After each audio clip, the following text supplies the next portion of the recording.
And we are live. Hey friends, welcome back to my channel. It's Tori, and today I am so excited to have a live stream discussion about Mike Shackle's first book in the Last War trilogy, We Are the Dead. This was a buddy read, as you can see, with my good friend Dr. John Mauro. And I'm so excited to chat about this book because what a ride. Yes. Welcome back to the channel, John. Thank you, Tori. Welcome, everybody. Yeah, thank you. Andrew's in the chat. Sarah's in the chat. Hello, everybody. If you're here, say Hello. hi. We will be doing a spoiler-free section at the beginning here, so you guys don't have to worry about, general basic spoilers we can't really help you with, but we're going to keep it as spoiler-free as possible for a little bit here.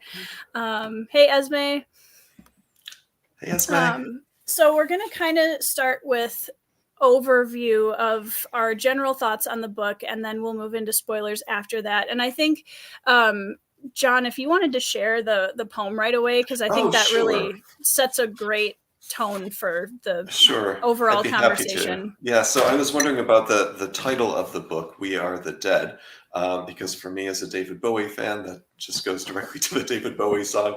Yep. But Mike Shackle actually corrected me, and he said that this line comes from a poem called In Flanders Fields by John McCrae. And John McCrae was a Canadian poet and physician who wrote this after seeing so many soldiers come back dead in World War I. So this was written in 1915. It's fairly short.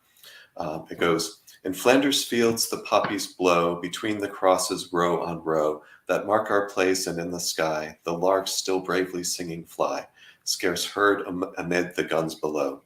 We are the dead. Short days ago we lived, felt dawn, saw sunset glow, loved and were loved, and now we lie in Flanders fields. Take up our quarrel with the foe, to you from failing hands we throw. The torch be yours to hold it high. If ye break faith with us who die, we shall not sleep, though poppies grow in Flanders fields. So it's a really devastating poem, and I think it captures the feeling of what the characters are going through in Mike Shackle's book really well. Yeah, it really does. And I kind of want to start with overall impressions. So I know you just wrote a beautiful review up on Grimdark Magazine, which I will try and remember to put a link to in the description box after this. But otherwise, you guys can just go to Grimdark Magazine. I think it's the front page right now. Yeah, it's actually on Before We Go blog. So Grimdark Magazine already had a great review there from James Tivendale. Also, wonderful review. Definitely check that one out too. You're too popular, John. I can't keep track of what blog you're on. So yeah, Before We Go blog, thank you. This was, so I'm fairly, I wouldn't say new to Grimdark, but I'm still kind of finding my way within the subgenre and figuring out what I enjoy and how I feel about it as a whole. And I've read so many different, I think, tones of Grimdark so far. And this is the first one that for sure was, this is for me what I want to read in Grimdark. And that was my first thought at the end of book one, for sure. Yeah, absolutely. I mean, Mike Shackle has created characters here who are very relatable. I mean, there's a whole spectrum of characters, 5 main point of view characters, and probably 3 out of the 5 are actually quite relatable. Maybe a couple of them aren't as much, but what he's doing also is offering hope in the face of something that seems like an insurmountable horror that's coming upon a country. And he is showing characters who have realistic faults, who are overcoming their own struggles in order to face up to this terrible occupation of their country. Yeah, and we talked a little bit before we started, the difference between kind of this idea of nihilism within Grimdark versus that hope, and also I'd say versus resilience, because I think for me it wasn't so much hope that I was clinging to throughout the story, but this idea of resilience and perseverance in the face of a kind of inevitable downfall. And I love that purpose stayed through most of the characters. We kind of flux in and out of it depending on whose POV we're in. And yeah, there's this inevitability of it, but there's still that thread that everyone's holding on to, and I think that's what I really enjoyed about it.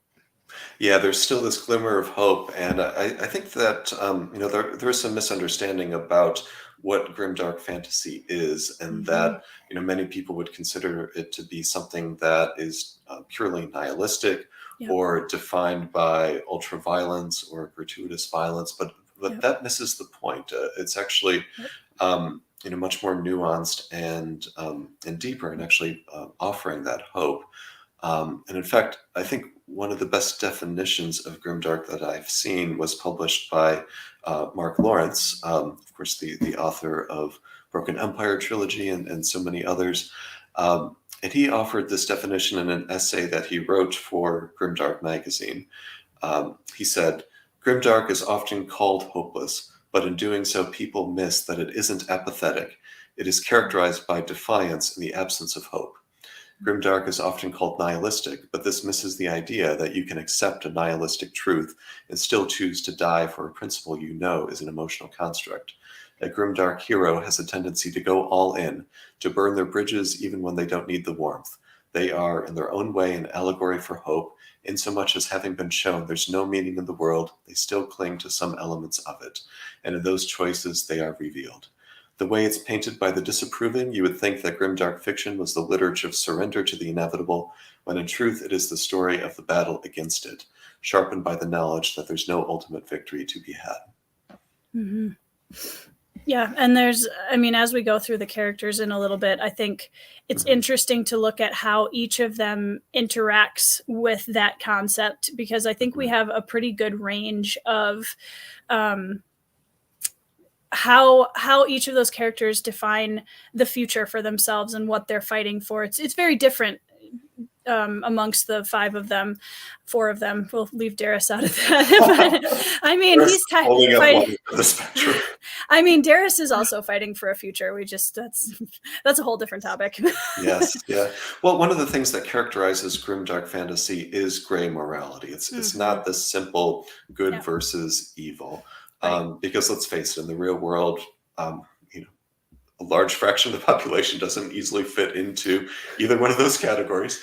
And I think one of the things that Mike Shackle has done brilliantly here is to occupy that full spectrum of gray morality with having one character who is very unlikable from the beginning. Like I actively hated one of these characters, and then he does undergo one wonderful growth, and then another one who is actually very sympathetic from the start, and everything in between.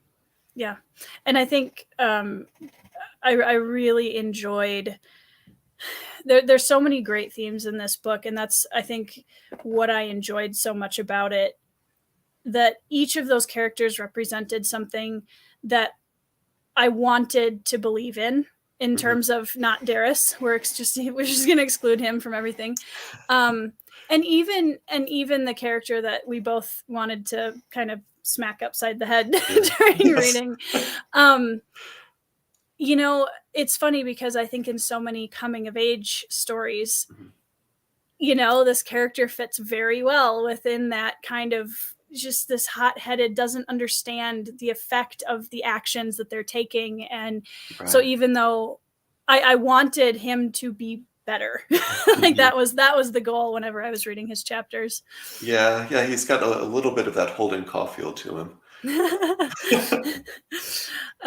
Esme, that took approximately 5 minutes for John to start the Lawrence fanboying. I love it. That definition is near to perfection, though. Yeah, I think there's so much in there that because grimdark is, whenever anybody on YouTube has a discussion about grimdark, it seems like nobody can ever agree on what it means and how to define it. And I think personally that there are subgenres within grimdark as a subgenre for sure. Yeah.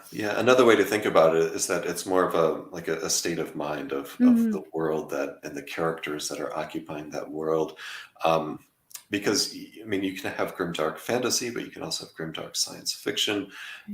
There are horror books that have elements of grimdark to them. So I see it as something that kind of, you know, rather than being its own subgenre, kind of cuts across various genres. Yeah. Yeah. It's more of a tone, maybe? Yeah. That's a good way to put it. Yeah.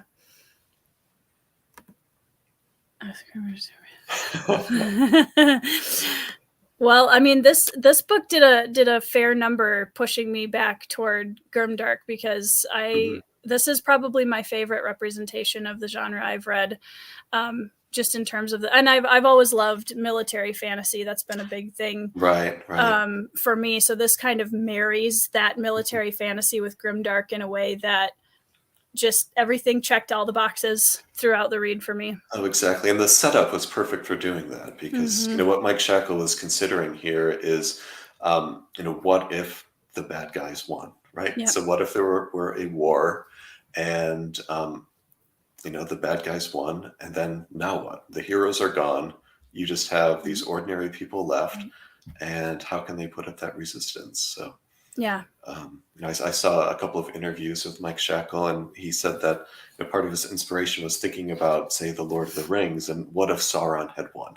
Right. You know, we know in traditional fantasy that's not going to happen, right? Right. The good guys are going to defeat Sauron, and you know, the elves sail off to the west. The hobbits go back to the Shire. Yes. Yep.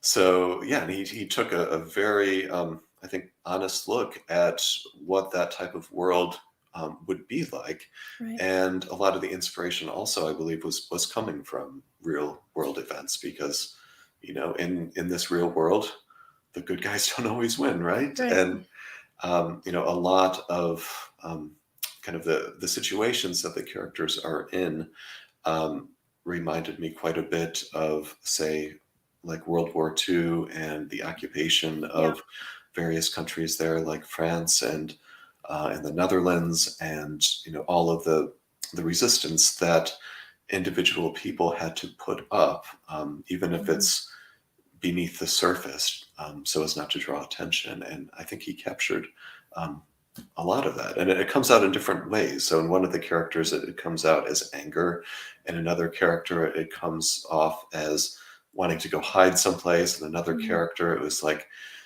you know, just wanting to protect her son, and you know, maybe do something that is not going to draw attention to herself or put her family in danger. Yeah. Well, and when it's that infiltrated into the culture and society, it's a great example of how nobody is safe. And I think that was something that, you know, was a strong through line in here too, that even the characters that were actively trying to avoid being involved in the you know, getting this, fighting back, they're drawn in regardless of what they want. And I think that's such a good example of how, even in, you know, in life, even if it's not quite this dramatic, we're often pulled into, you know, those moments where, all right, what are you going to do when you don't get to hide in the corner? And what are you going to do when you have to make life or death decisions? I also love when you have books that explore the way that characters react to survival mode, and how that changes depending on the personality of the person, and how each character responds to that survival pressure differently. And like you said, there's varying degrees of that within the story depending on the character. So right. So yeah. Well, shall we go through these characters? Yes. So if you have not read We Are the Dead, this is your warning now, because we have so much to talk about. So this is your Jeopardy music cue to leave if you don't want to be spoiled for book one. We'll keep the spoilers light and mostly early in the book as much as possible. As much as we can, but no promises. So switching over to the characters.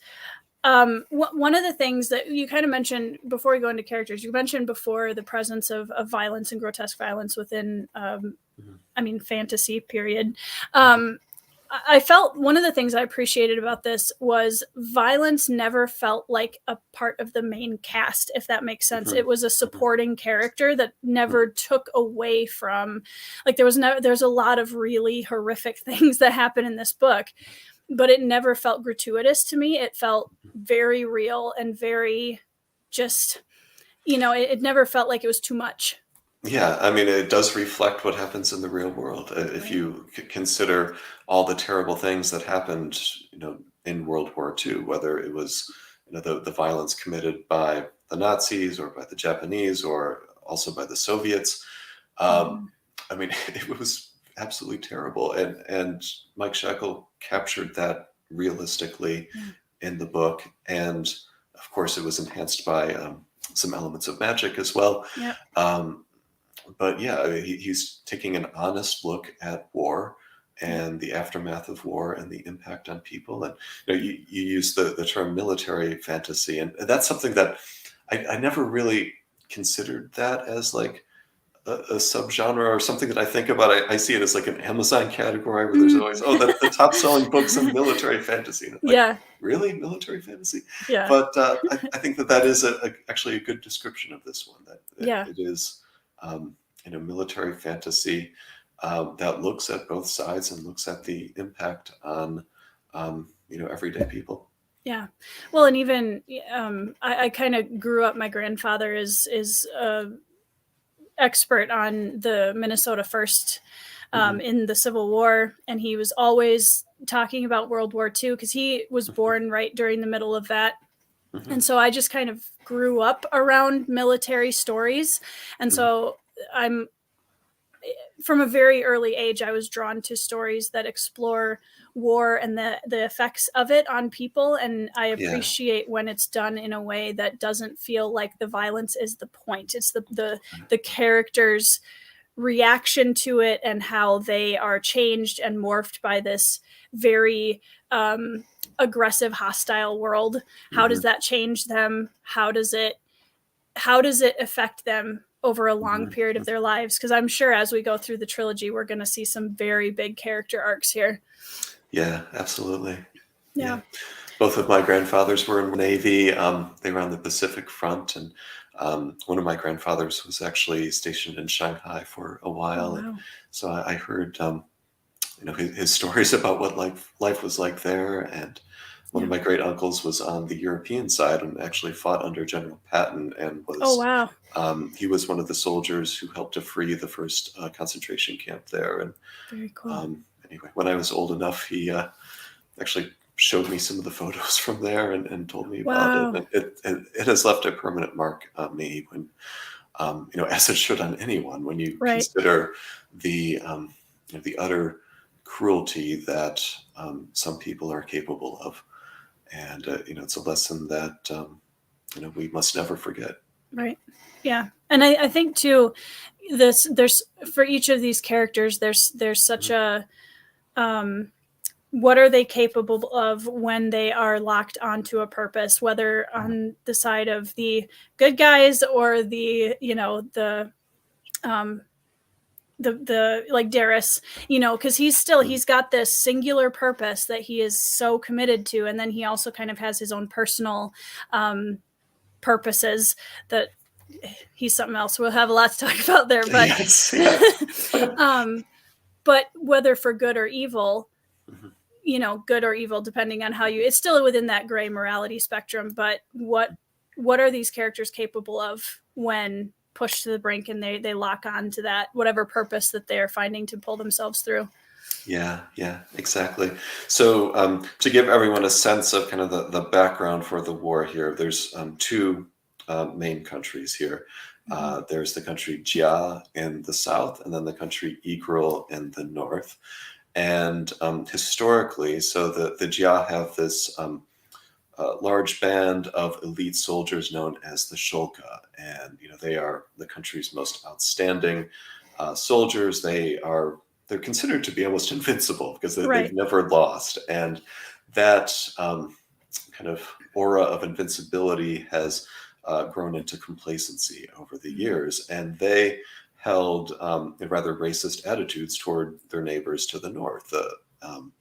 They were described as savages. They were they were just wearing furs. Whenever they tried to make an attack, they didn't have the proper equipment, and they just kind of laughed off the seriousness of any type of invasion from the Egrils from the north. And then, unbeknownst to them, the Egril have rediscovered magic. They have summoned these flying demons.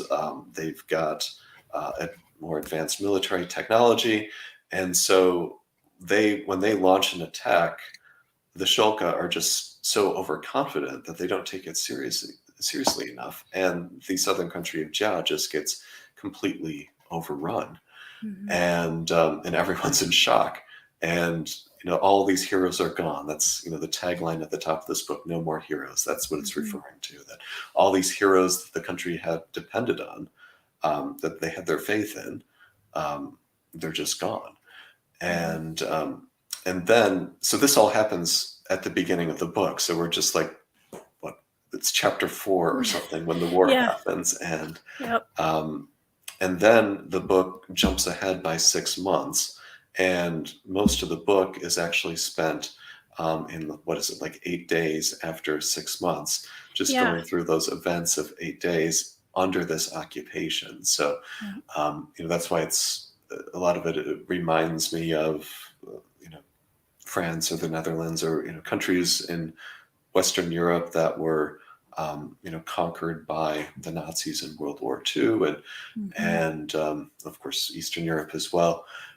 Or what China faced in response to Japan. So and one of the main character, kind of the first protagonist that we meet, is Tinstra, and she is I love Tinstra. So she's a really complex character who she is the daughter of one of the greatest Shulka warriors, and she comes from a family of Shulka warriors. So she has a lot of expectations placed on her. And the book opens with a really harrowing scene. And I think it's important to put this trigger warning up front that basically she's attempting suicide. And it's very difficult to read, of course, but it gives a lot of insights into her character and the pressures that she's under, both, I think, the external pressures that are placed on her, as well as the internal pressures that she places on herself as a member of that family. And I mean, fortunately, she doesn't go through with it.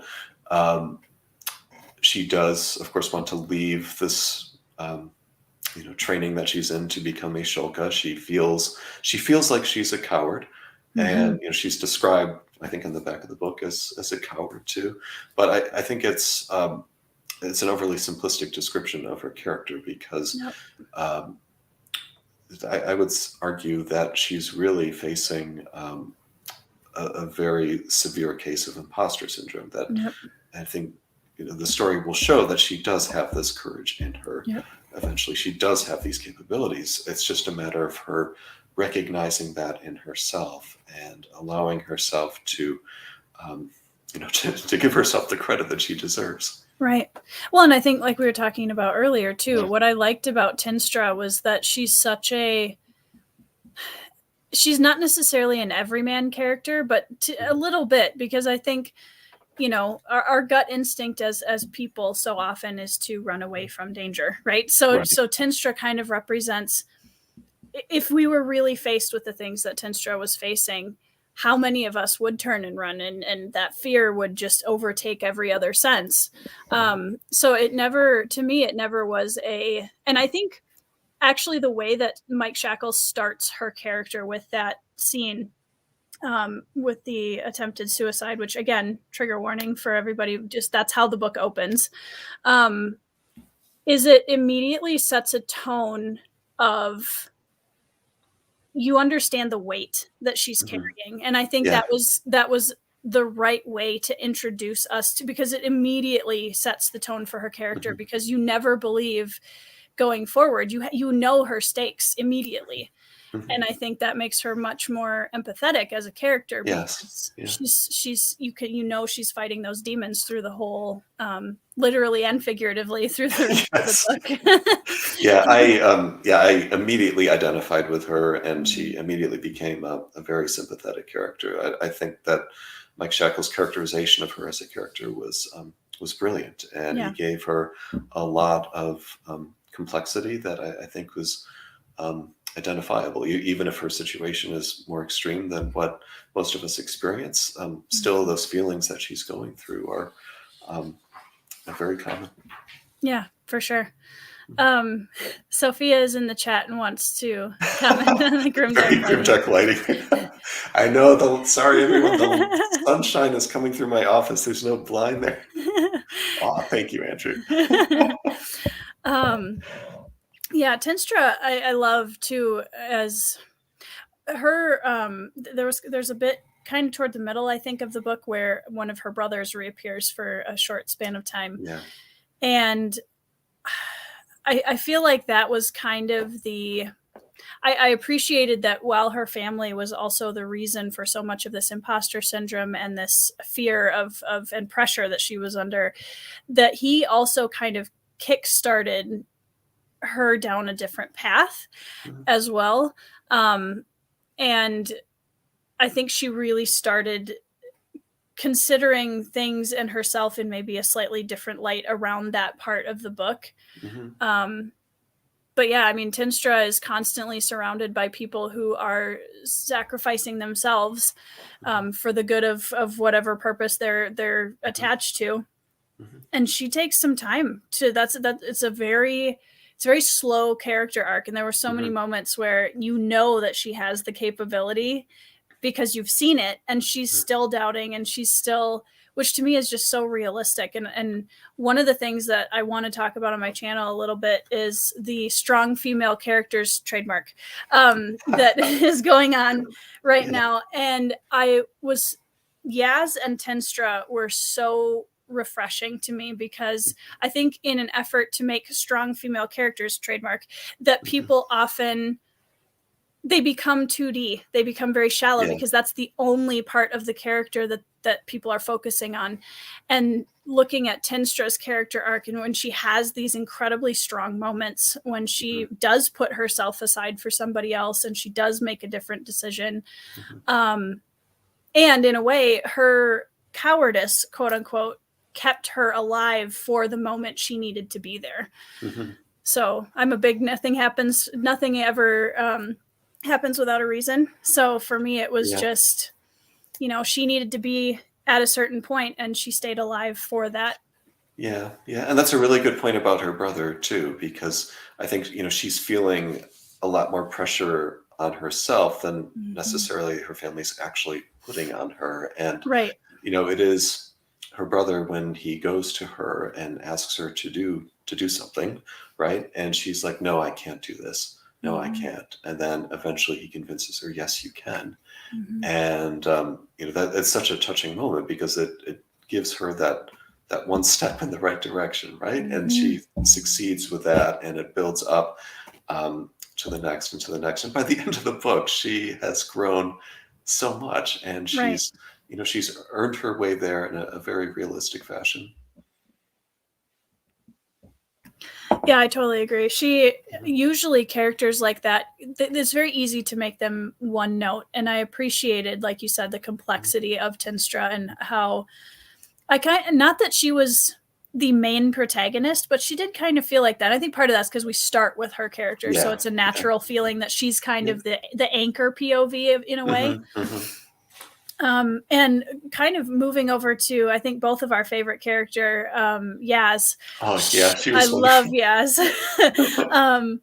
Tinstra and Yaz are both pushed into a situation where they are responsible for other people that they don't want to be in.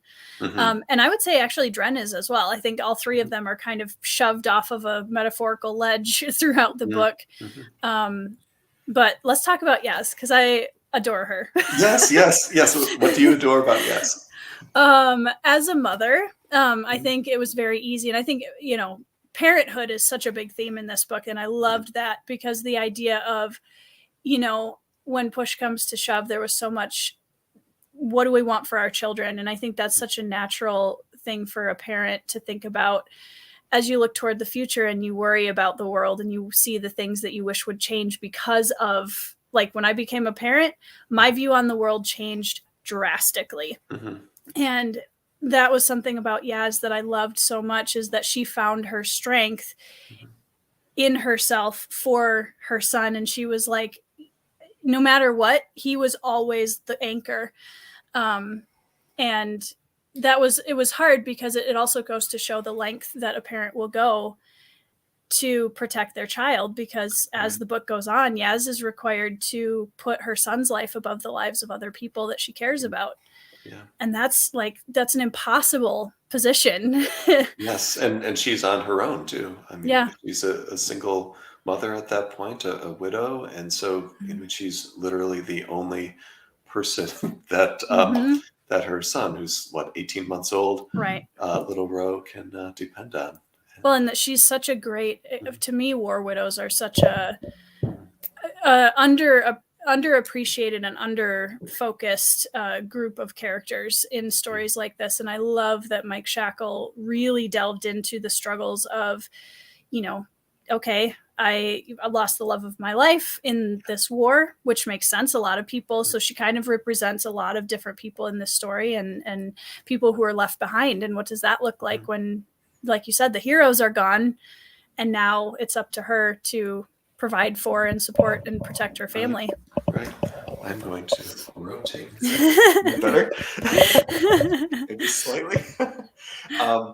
So, yeah, and I think, one of the kind of approaches that Mike Shackle took that with her character that I really enjoyed was the fact that she didn't appear until we went 6 months forward. Right.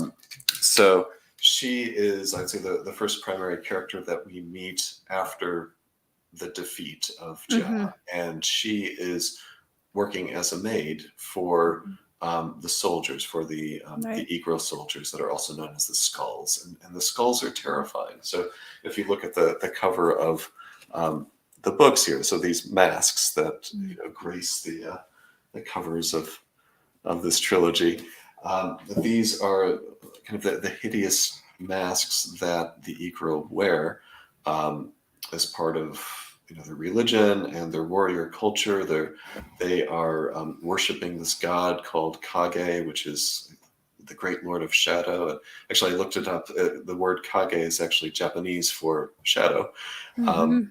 And she's working for them, and she's instructed, don't approach them, don't look at them, because if you do, they're going to do terrible things. They're going to assault her or murder her. And that is like the most oppressive work environment you can imagine, right? Yeah. Well, and I think it shows too the impossible isolation that she went through, because she's not on either side per se, right? Because she's working for the enemy, which isolates her from her own people. And she's living in this horrible, oppressive environment where she could lose her life at any point. And there's that just horrible isolation with her character that is really like, I was so on edge with her POVs every single time. Because the stakes are so high. It's not just her, it's her son too. Yep. And her mother. Yeah. Yeah, and I also really liked in Yaz's point of view, and he did a good job with this in some of the other ones too, but that kind of multi-generational look into the after effects of war. You've got, Yaz and her mother and her son, and all three of them, well, her and her mother especially, are coping with it differently. And her son is just this kind of little blinding light of innocence within this horrific world. And I think that's where, for me, the little ray of hope was, because Ro has no idea. Like, he has no concept. All he knows is his mother and his grandmother. And, and I think that is a really powerful presence too in this story. Yes. Mark Lawrence is in the chat. We used your We used your quote. Yeah, your Grimdark definition earlier. So what did you love so much about Yaz? Oh, she just seemed like a very realistic person with a kind, warm heart who, wants and needs to put her family first, but, also wants to do what's best for her country. And I really liked the sort of the plot that Mike Shackle put her through with this woman, Kara, who enters her world. And basically, she's part of this espionage campaign to try to extract information from the skulls and to take it back to the remaining Shulka that they can use to hopefully try to fight back. And of course, Yaz has to overcome her reservations about that, let's say. And putting it lightly, yes. But the way that progresses was it was just really cool, and I love to see how her character developed during that process as well. So she was, I would say, probably the most sympathetic character, at least from my point of view. Well, and I think, as soon as you introduce a small child into a POV, that makes it very difficult not to be, for me at least, very empathetic. And I love, like we were talking about before, there's just such a strong theme of parenthood in this, from, Tinstra's experience with her family and that pressure she has felt being a part of this family that's, very, in her mind, strong and resilient, where she's not. And you have Yas and Ro, you have Tinstra kind of becoming an older sister mother figure later on in the book as well, which was really cool. And then Jax and Kane, who I also really, really loved. And they were the only characters I wanted more from, I think. Like I wanted more of them. And I don't know, a trigger warning and like a content warning for character death for anybody that hasn't read the book and is still here. But Kane's death hit me pretty hard later on in the book. And that recognition that we're not going to get to see more of that relationship going forward, and how is Jax going to come back from this? And because he's definitely got a lot of PTSD, well, all of them, but he is kind of being put forward as the PTSD character a little bit, especially toward the end of the book. Right. And anytime a parent loses a child like that, and especially with the feelings that Jax expressed towards Kane before them, about how proud he was, and it was just devastating. And of course, that was the real death. We kind of we think that he's dead early in the book too, and then it turns out that he's just severely wounded and in a wheelchair. So to give some more context here, so Jax is one of the main point of view characters, and he is one of the Shulka officers at the beginning of the book, and he is stationed at this military camp, which is near the border with Egro. So he's kind of on the lookout for possible invasions, but he doesn't take it too seriously because of that overconfidence. And he is right there at the front line when the invasion happens. And he is he of course is defeated, but he loses one of his arms too, and that's a physical manifestation of the defeat that he has to carry with him. And so kind of the psychological aspects. And then, of course, I guess we'll get to this later on when we get into even more spoilers, but the scenes with Darris and what happens there in his interactions with Jax, that hit me really hard too. Yeah, Darris is quite a character. So we mentioned him a few times. I feel like, and I mean, do we want to go into Dren first or Darris first? Let's do Darris first. Kind of a segue into him. It's so one of the things that I always think about with books that include a really dark villain POV is what what do we add to the story by having that POV in the book? Because obviously Darris is incredibly difficult to read, and he is a very unreliable narrator, because he's again, going back to that purpose, he is very goal oriented, and he is willing to achieve at any cost his goals and this purpose that he's been given by his liege lord. And I want to get into the magic system a little bit too with him, because it's a very soft magic system still at this point. And I actually think that adds to the mystery and that kind of fear of the unknown that we have throughout the story, because we don't get a lot of the explanation of the story in terms of the magic system, which even the flying demons that are introduced, they're still very kind of nebulous. We haven't really seen one up close per se, and it's very almost like that hidden horror kind of aspect. Right. Yeah. So I mean, I've got books where I really enjoy a soft magic system or a hard magic system. I think if you force me to choose, I'd probably pick a soft magic system, just because of the mystery that's associated with it, and never being quite sure how it's going to manifest. Also, I think soft magic systems are probably easier to introduce in kind of a natural fashion from the point of view of characters who don't necessarily understand them. So, the questions that you're raising, these are the same questions that probably Tinstra is having, and so many other characters. And of course, it's also good to avoid the dreaded info dump chapter when the hard magic system is explained.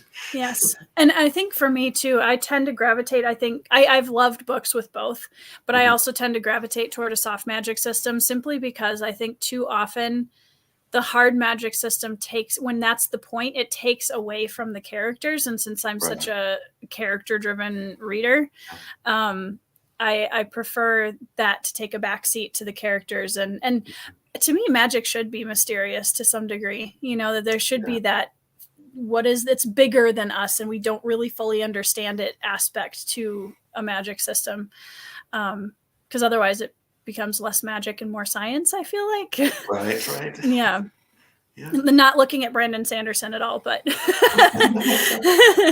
so I mean, in Sanderson's case, there are books with his hard magic system that I absolutely adore, and then there are some cases where I kind of roll my eyes at some of the hard magic. And, he's pushing up his nerd glasses here. Yeah. So that is fair, Shad. Yes, science can be. Science is mysterious too. John is the resident expert in that field, so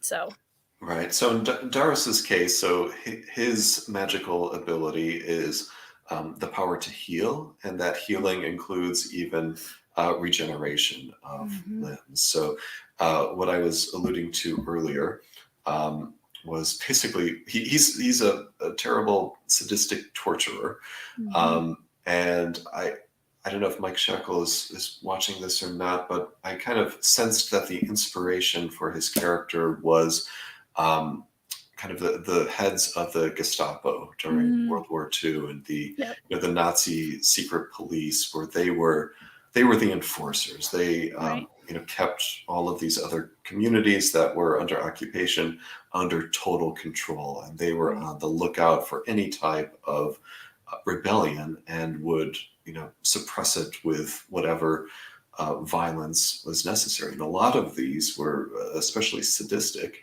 There have been, of course, any number of terrible Gestapo heads. Like one that came to mind in reading Darris was Klaus Barbie, this so-called butcher of Lyon, who had this role, and he very sadistically killed hundreds of innocent people in France during World War II. And a lot of that feeling, I think, was in Darris. So he was, he's very sadistic and just like pure evil.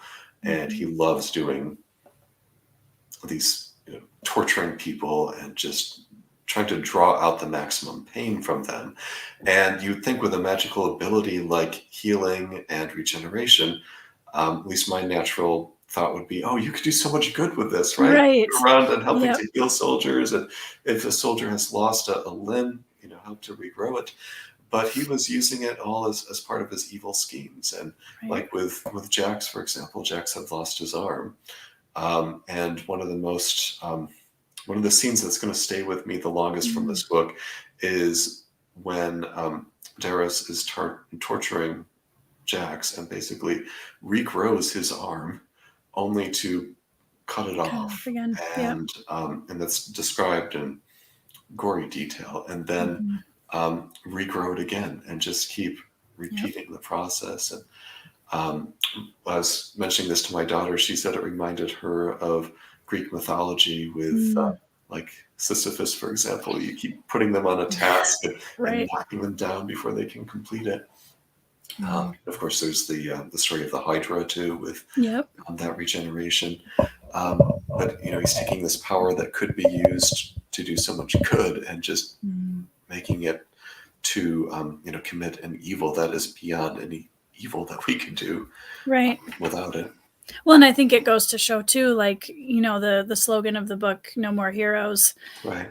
Jax is the closest thing to a hero I think we have left in this story of POVs in terms of the traditional kind of concept of that.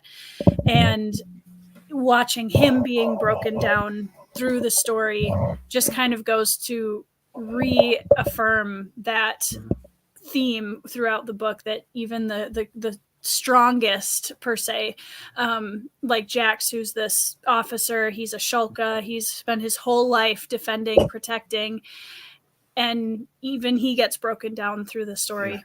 Yeah. And then, of course, there's the scene with his sister too. Yes. Jax, or Darris's sister. Yeah. So so basically Darris and his sister, they are two of the chosen of the Emperor of Ygrel. So they are the enforcers there. Skara the heads of the Gestapo. Yeah, his sister Skara. It was so funny because one of the reasons why I referred to Darris as I feel like pretty much any character is an unreliable narrator because they can only tell the world from their own point of view, right? Right. But I would have, there was a part of me that desperately wanted to know what Skara's point of view was like, because Darris has this very negative opinion of her, and he always says, I know exactly what she's thinking, and I know exactly what she wants and what she's doing. And I was like, she never, I kind of wanted to see the opposite of that, because I got the impression that Skara was not who Darris believed her to be, and that he had corrupted his own view of his sister because of his greed and his power, love of power. And she was a threat to him because they're both given, this power, and it's playing favorites. Is she gonna take my spot with our, father figure of the Kage, or not Kage, the Emperor. Right. Yep.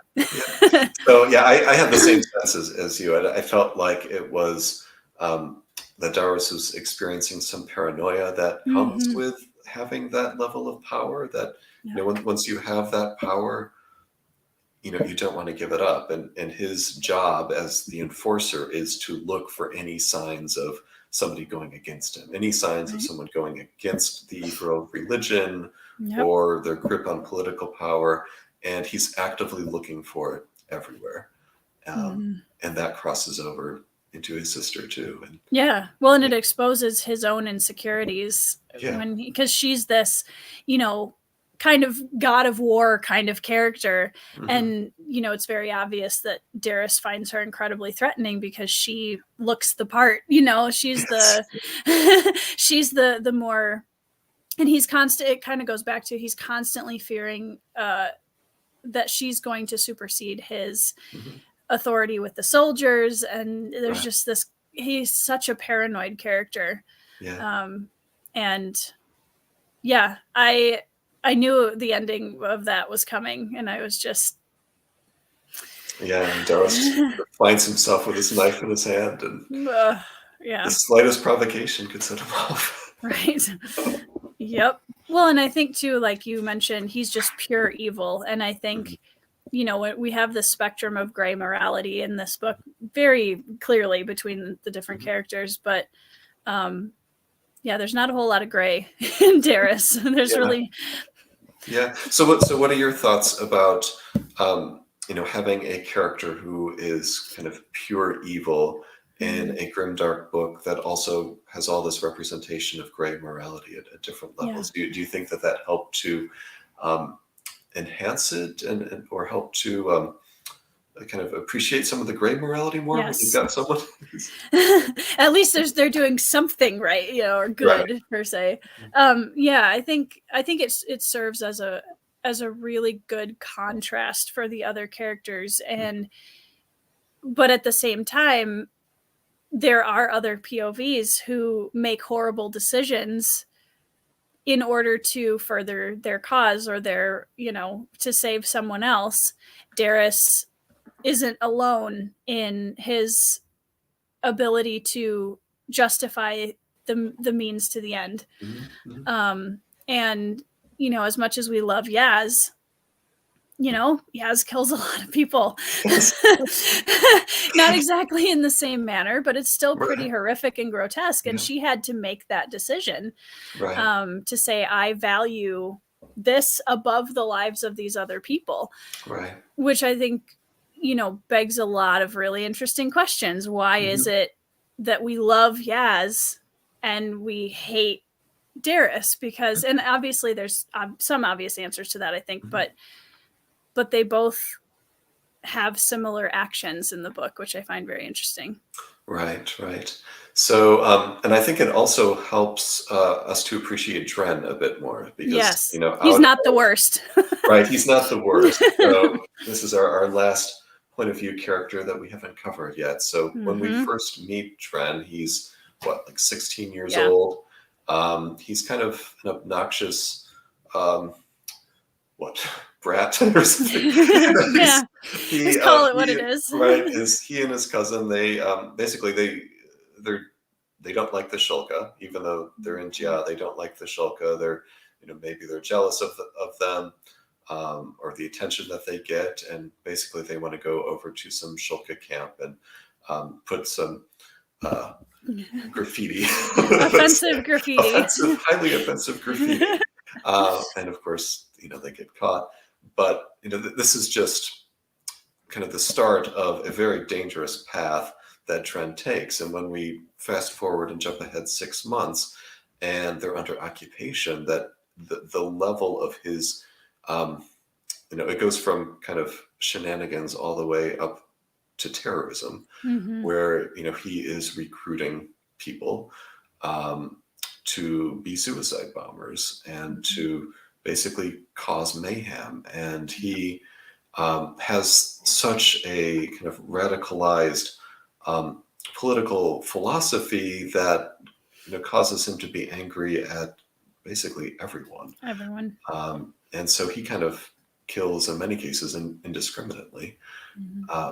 And I think this is why we both said that we just wanted to strangle this kid and no. And of course he ends up faring better compared to Darris in terms of actually undergoing character growth, especially towards the last part of the book when he gets the perspective of some of the other characters, especially the the Shulka warriors, and understands that they are fighting for the greater good of the country and not just to cause destruction and to cause chaos out of anger.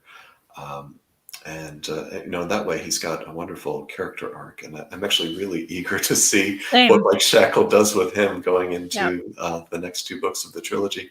Well, and he almost, kind of turns into a little bit of a hero arc at the end, because he chooses to go back and put himself in harm's way to help again.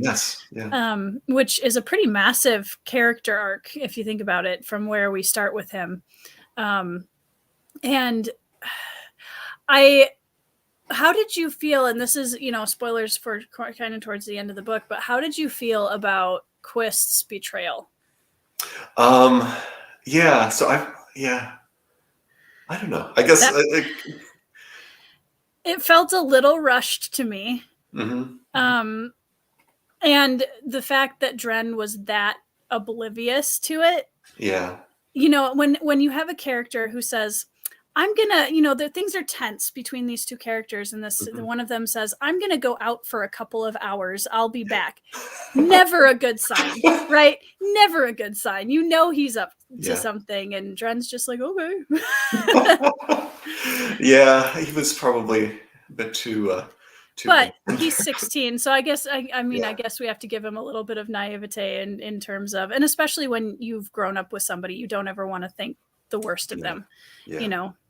So it still makes sense. I do think his growth too was maybe a bit more accelerated compared to, say, Tinstra's growth. Yes. It did seem a little bit like quick, that he changed very drastically very quickly. Yeah. Which, again, is that realistic for a 16-year-old? Maybe. I don't know. Dren for sure. I like what you mentioned before about him choosing to put himself in harm's way at the end, which is such a contrast to earlier when he is recruiting other people to go put these other people in harm's way and convincing them to do that. So. In that sense, I really liked that parallel that was set up, but perhaps it was a bit rushed. Yeah, but I think I like the arc that several of these characters follow in terms of there's a self-sacrifice theme that I always love, and each of these characters is eventually in their character arc put in a position where they have to put themselves in harm's way for someone else. Even if they're trying to avoid it, like Tinstra. And the relationship between Tinstra and Zariq, I found really interesting, because I think Tinstra, we talk about in psychology all the time, this idea of the wounded child that all of us have. And I think Tinstra in her relationship with Zariq is able to almost kind of connect with the child that is still inside herself. It's just externalized, and sees a lot of this kind of scared little girl that she is. And it's just, there's a physical manifestation of that. Yes. And like you said earlier too, that this is an opportunity for Tinstra to, have somebody else depending on her and relying on her and putting her into that role of either big sister or a mother-like role. And I thought that all occurred very naturally in the book. And I love how that helped promote Tinstra's growth. Yeah. Well, and something that occurred to me too is that up until that point, Tinstra had a backdoor, right? She had the ability to say, well, this person can fend for themselves, whether it's her brother or, the other Asgard or some of the other adults. She was never put in a position where without her, literally this person cannot defend themselves until Zariq comes in. And that was the flip. Right. And that's the other character that I'm most excited to see what happens in the next book too. Yeah, because she's kind of our gateway into the magic system a little bit. Because, there's different magic systems within this world to some degree, or it's used differently between the Eagle and the Shoka. And that was something I had mentioned in my list here, was this idea that in Gia, there's this one source of magic left, and it's Asgard, versus the Eagle, who have a plethora of magic at their disposal. And Asgard kind of being that last outpost of magic for one side, which I felt was kind of a unique take on a magic system within a world. Yeah. It's built into his name too. Yep. Yeah. So I'd be curious on your your thoughts on him as a character, because we don't get a POV from him, but he's in a lot. Yeah. I wonder if we will in a future book. But I was fascinated by him. He's one of the characters that I want to learn more about. Like, what is his full backstory? I mean, we're told that he has been advising generations and generations of the leadership of Jia, and he must have incredible knowledge and, of course, power through his magic and perspective that we're only getting glimpses of that in the first book. Right. Yeah. So I'm betting that he's going to play an even bigger role in the next 2 books. Maybe, yeah, because he died, sort of. Maybe. Maybe. I'm very much of the opinion. I've read way too much fantasy. If there's not an obvious body, and even if there is, just like the Balrog killed Gandalf. Right. Yep. Yeah. Gandalf is dead for sure. Yeah. Well, and I think he's too integral of a character. I'd be surprised too if he wasn't popped up again. Yeah. So you kind of mentioned that you're excited to see Zorik in the next book, and as we go forward into the rest of the series, what are you looking for or excited about? So yeah, definitely character-wise, I think that is the biggest thing. Zorik, and actually I'm really excited to see what Mike Shackle does with both Dren and Tinstra going forward too.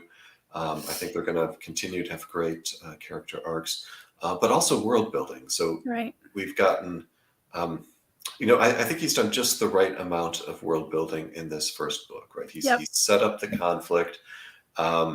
We've got the key pieces of information that we need to enjoy the story, but there's so much else that we haven't been told yet that's going on here in both countries. And I kind of want to learn more about Egril culture too.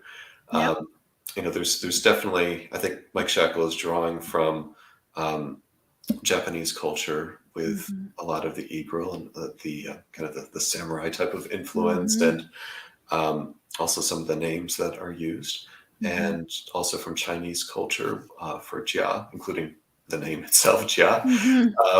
So I think that he'll hopefully develop even more depth to understanding the culture of both of these countries and maybe some of their history of conflict. But so I'm looking forward to those aspects as well. And as you mentioned before, learning more about the magic system. Yeah, I'm very nervous because I have heard enough about this trilogy to know that that the empathy that he's building is dangerous. I'm very nervous about what is going to happen to these characters, because like you said, like we both, I think, had a really good emotional investment in the characters, which I have to give kudos to Mike for this, because I think it is very difficult to build empathy with every single POV character in a story like this, because usually we kind of gravitate, and like we have our favorite, but like I felt emotionally invested in every single character with the exception of Darris. Yes. He's our constant exception, but I care enough because he's connected to the other POVs. Right. I'm nervous about what he's going to accomplish in the future. Yes. Is he dead? No. And I mean, in his case, even though neither of us was emotionally invested in him because he's just such a despicable person, there is this fascination with him too, right? That he does have this complex psychology and these incredible powers, and a complete lack of restraint in how he would use those. And that does make him a fascinating character study, even without the emotional attachment to him personally. That kind of unhinged villain character. Yeah. And he's, he believes so much in, I think he believes less in his cause as he does himself. And I think that's, he kind of uses the cause as the cover for, I'm here for myself. Cause he's definitely gives off that he doesn't care about, I think if it came down to it, like he proved with his sister, does he care enough about the cause to recognize that she's an important part of it? Yeah. No. It would be really interesting to see his interactions with his boss. Yes, I would be surprised if we don't get some, infiltration of Eagle in the next books to kind of see more of that. Because now we have this very mysterious figure behind all of this. Who is he? What is he actually capable of? And all of that kind of, it's leaving us with, I feel like, just the right amount of questions. Yeah. So. Great. So what are your thoughts on the writing? Oh, Mark Lawrence is here. Prometheus and the Eagle. We were talking about Greek. Yeah. Very good. Thank you. We should It's true. We should give Mark some points. Are you keeping track of points? Yeah, Mark, point. I think I found the writing very. I tend to not love very dense or purple prose in my books. I can appreciate what it takes to write it when it's well done, but especially when it's a story like this that's very gritty and it's very dark, military war, all this kind of stuff. I feel like that kind of what's the word I'm looking for? Stripped down style of prose really lends itself well to this. And it's one of the reasons why I love the Red Rising books so much, is it does the same kind of thing where it gives that kind of stripped down prose, and it really allows the characters and the visual, the very simple visual of what you're seeing, to have the impact that it deserves. Yeah, exactly. So I found his writing to be, I would say, a really effective vehicle for telling the story that he wanted to tell. So it's not poetic. It's not, Mark's here, writing, and where like every page you've got like multiple quotes that you want to post online and share with people. But what it does do is it propels the story forward in a very effective fashion. And one of the things that I've really liked about this book is the pacing. I thought he was very consistent with the pacing across the book, and the pacing was actually quite fast. And that there can be pros and cons to fast pacing. The pro, of course, as we both experienced, was that it's basically impossible to put the book down, unless you have to go to work or something. Right. you just don't want to. I was reading it on vacation, and we would come home at the end of the day, and all I wanted to do was, okay, what happened next? And it was one of those books where you're, okay, I'll read a chapter before bed. And it was, I would blink and I'd be 5 chapters in and I have to go to sleep now.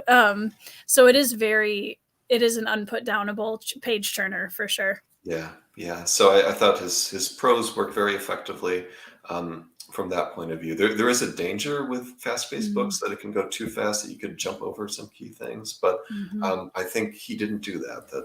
Everything was clear and just very well plotted and executed throughout the book, and his style of prose gave that sense of immediacy to it. And the descriptions that he had of a lot of the more violent elements, they were just honest, raw, brutal descriptions that worked very effectively. So I thought it worked great. I myself, I also love books with purple prose, and like the book that I read just before this one was Anna Smith Sparks' new book. Oh, yeah. Sword of Bronze and Ashes. And that book is just so beautifully written that I felt myself just wanting to read passages out loud, just to be able to hear the beauty of her words. And, that's exactly what she needed to do to write that book, which was, I think, meant to mimic the style of the oral tradition of Celtic tales from hundreds of years ago, and she just did that so effectively. But that type of style would not work for this type of book. So I think Mike Shackle really nailed it here. Well, and I think maybe one of the reasons why the pacing versus the prose was so effective is because we're not spanning a vast amount of time. I think that actually worked really well in the favor of this book, because we are literally over the span of 7 or 8 days. And I think it kind of proves or kind of adds to the impact of that daily survival concept.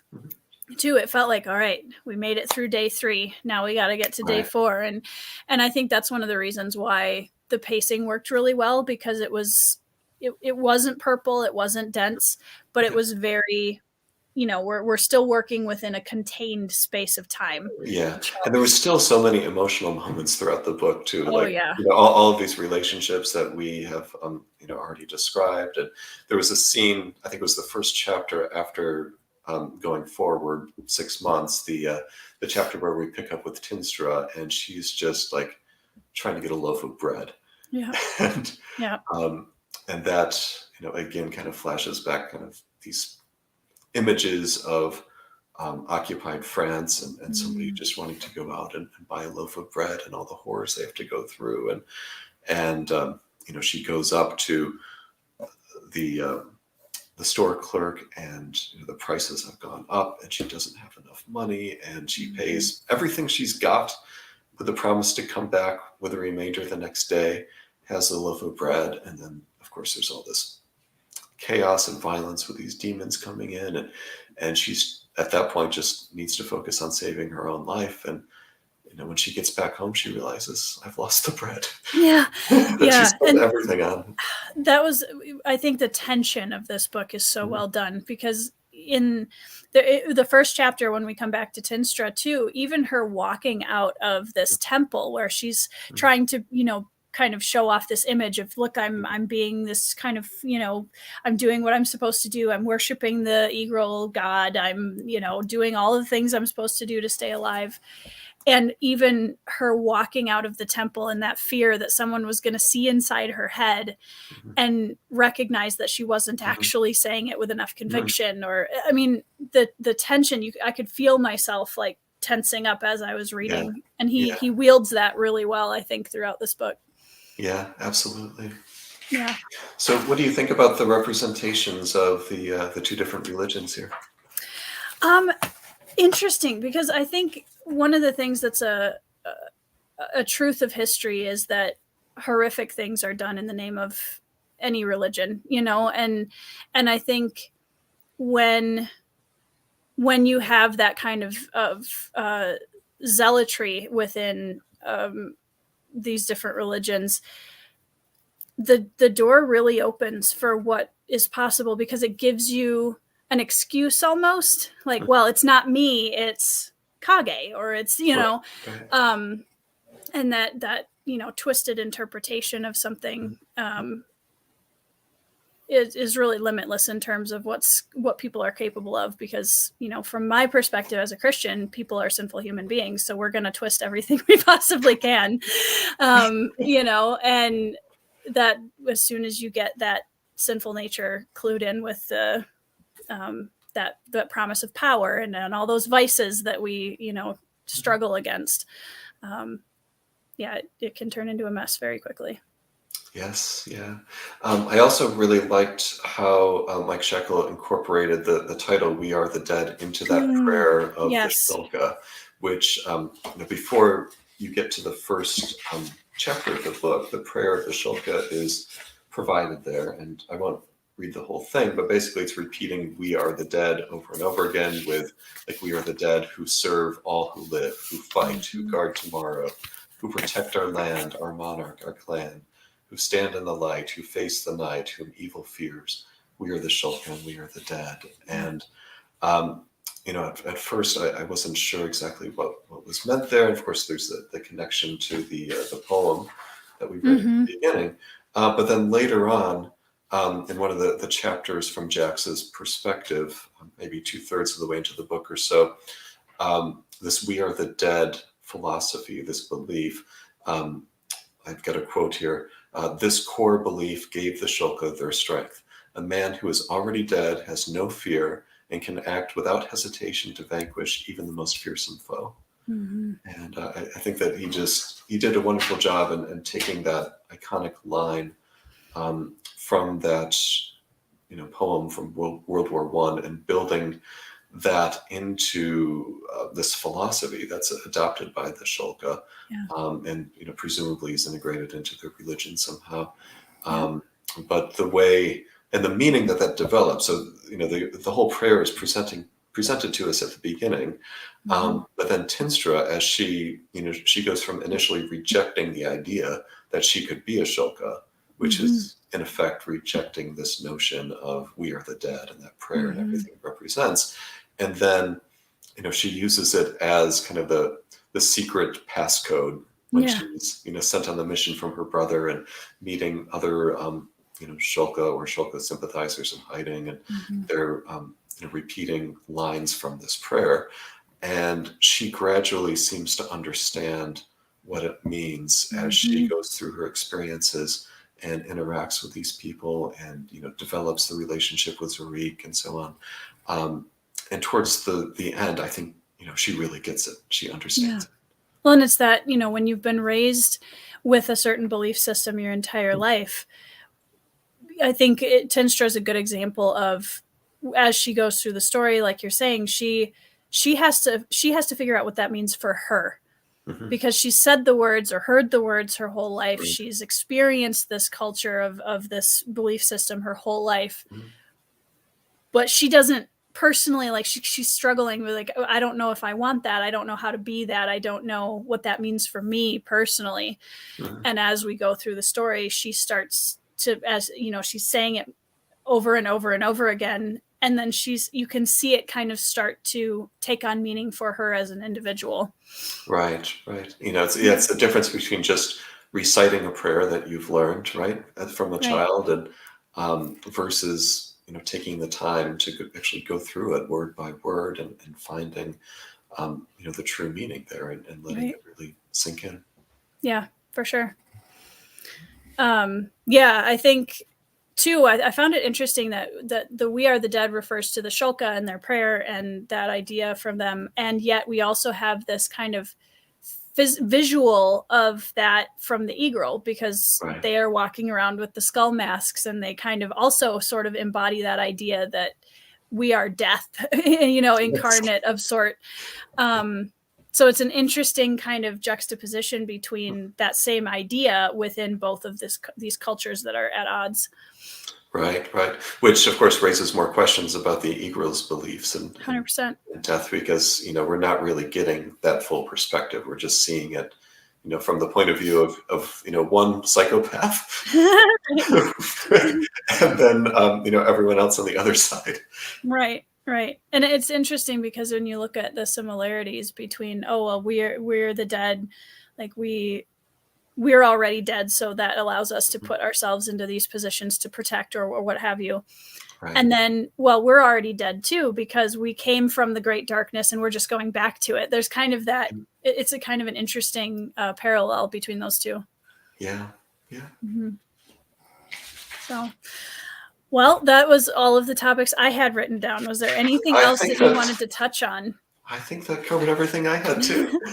I'm very excited I feel like whenever you pick a buddy read, it's always like, you never know. Well, what if, is it going to go really well? Is it going to crash and burn?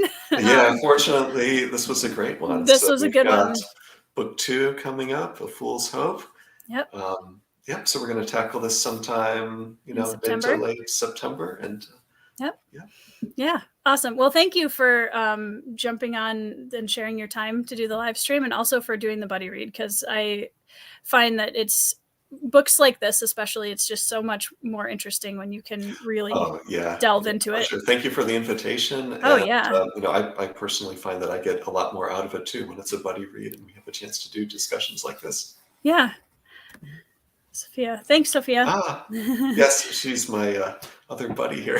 I was going to say, I would love to read if and when you read it, Sophia. I'd love to see your review of it. Yeah. Speaking of which, she just joined Before We Go blog and has her first review posted there as of like an hour ago. Congratulations. That's awesome. Following in the footsteps over here a little bit. Yeah, I'm always very impressed. I always get excited when I'm on Goodreads and one of her reviews pops up in my home feed, because I know it's going to be very well written. So, all right, guys, thank you so much for hanging out with us in the comments. If you're watching the replay, thanks for hanging out and watching the video. We will definitely be back with another live stream once we've finished A Fool's Hope sometime later on in September. Yeah, and John, then thank you so much for coming back to the channel. Yeah, thank you, Tori, and thanks, everyone. Bye, guys.